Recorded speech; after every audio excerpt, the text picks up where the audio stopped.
வணக்கம். தேசம் சிறப்பு செய்திகளுக்காக நான் உங்கள் ரேவதி குணால. பேராமாநில போலீஸ் பணி ஓய்வு பெற்ற சங்கம் மூக சேவையை விரிவுபடுத்த சொந்த அலுவலக கட்டடம் வாங்கியது. நாட்டின் பாதுகாப்பு படைகள் சேவையாற்றி வரும் போலீஸ் துறையை சேர்ந்த அதிகாரிகள் பணி ஓய்வு பெற்ற போதிலும் சமூகத்திற்கு தங்களின் சேவை தொடர வேண்டும் என்ற நோக்கத்தில் பேராமாநில மக்களுக்கான சமூக பணிகளை மேலும் சிறப்பாக முன்னெடுக்கும் நோக்கில் பேராமாநில போலீஸ் பணி ஓய்வு பெற்ற சங்கம் அமைக்கப்பட்டது. இன்று அதன் சேவையை மேலும் விரிவாக்க 2,30,000 ரிங்கிட் செலவில் தனது சொந்த அலுவலக கட்டடத்தை வாங்கிய புதிய மைல்கல்லை எட்டியுள்ளது. சொந்த அலுவலகம் அமைக்க வேண்டும் என்ற கனவு 2022ஆம் ஆண்டிலேயே உருவானது. உறுப்பினர்களின் ஒற்றுமை, அர்ப்பணிப்பு மற்றும் விடாமுயற்சியால் 2026ஆம் ஆண்டில் அந்த கனவு நினைவாகியுள்ளது என அந்த சங்கத்தின் தலைவர் புவனேஸ்வரன் கூறினார். என் பெயர் புவனேஸ்வரன். நான் சத்வான் பசாரா போலீஸ் பேராக்குடைய தலைவர். என்னோடு இப்போ இங்கே இருக்கிறவங்க எல்லாம் என்னுடைய சங்கத்தின் உறுப்பினர்கள். பல காலமாக உள்ள ஒரு கனவு இன்றைக்கு நினைவாக இருக்கிறது. அதாவது எங்கள் சொந்த ஒரு அலுவலகம், அதாவது சொந்த ஒரு ஆஃபீஸ் கட்டடம் வாங்கணுன்ற நாங்கள் 2022லேருந்து நாங்கள் இந்த ஒரு கனவாக நினைத்து கொண்டிருந்தோம். இன்றைக்கு இது பூர்த்தி ஆகிவிட்டது. இதுக்கு மூல காரணமாக இருந்தது என் சங்கத்தின் அங்கத்தினர்கள் எல்லாருமே தான். இந்த கட்டடம் ஏபோ ஜலான் சுல்தான் யூசுப் பகுதியில் அமைந்துள்ள விஸ்மா ஏசான் கட்டடமாகும். தனது வெற்றிக்கு பின்னால் சங்க உறுப்பினர்களின் முழு ஒத்துழைப்பு இருந்ததாக குறிப்பிட்ட பன்னீர்செல்வம், குறிப்பாக துணைத் தலைவர் சுகுமாரன் தொடர்ந்து ஊக்கமளித்து உன்னால் முடியும், நான் உன் பின்னால் இருக்கிறேன் என்று தன்னம்பிக்கை அளித்ததே இம்முயற்சிக்கு வலு சேர்த்ததாக கூறினார்.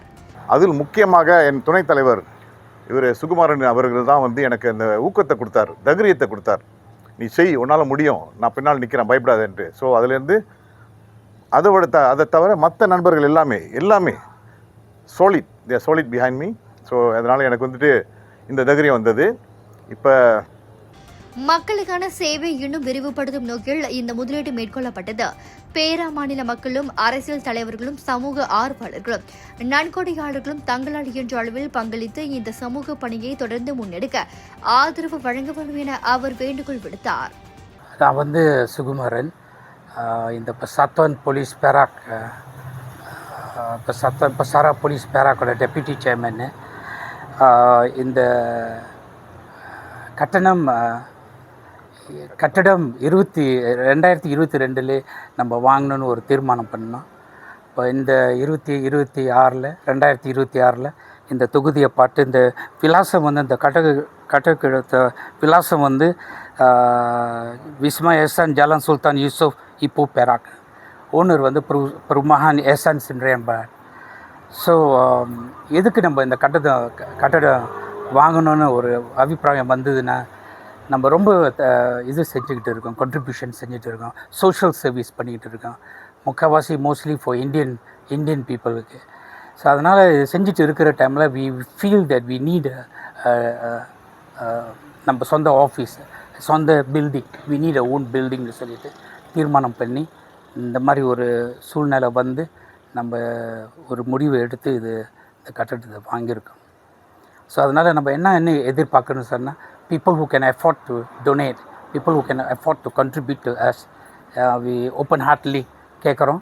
பிகாஸ் இது முக்கியமாக நம்ம செய்கிறதே for the people of Perak. The social service is for Perak, and we got so many things to do actually.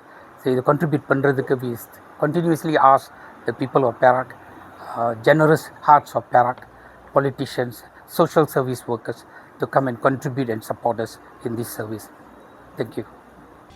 புதிய அலுவலகத்தின் மூலம் கல்வி நலத்திட்டம் மற்றும் சமூக மேம்பாட்டு திட்டங்கள் உள்ளிட்ட பல்வேறு சேவைகளை மேலும் திறம்பட செயல்படுத்த சங்கம் திட்டமிட்டுள்ளது. இத்துடன் இன்றைய செய்திகள் நிறைவடைகின்றன. மேலும் பல ஆன்மீக செய்திகளை தெரிந்து கொள்ள தேசம் டிவி மலேசியா யூடியூப், டிக்டாக் மற்றும் இதர சமூக வலைதளங்களை பின்தொடருங்கள்.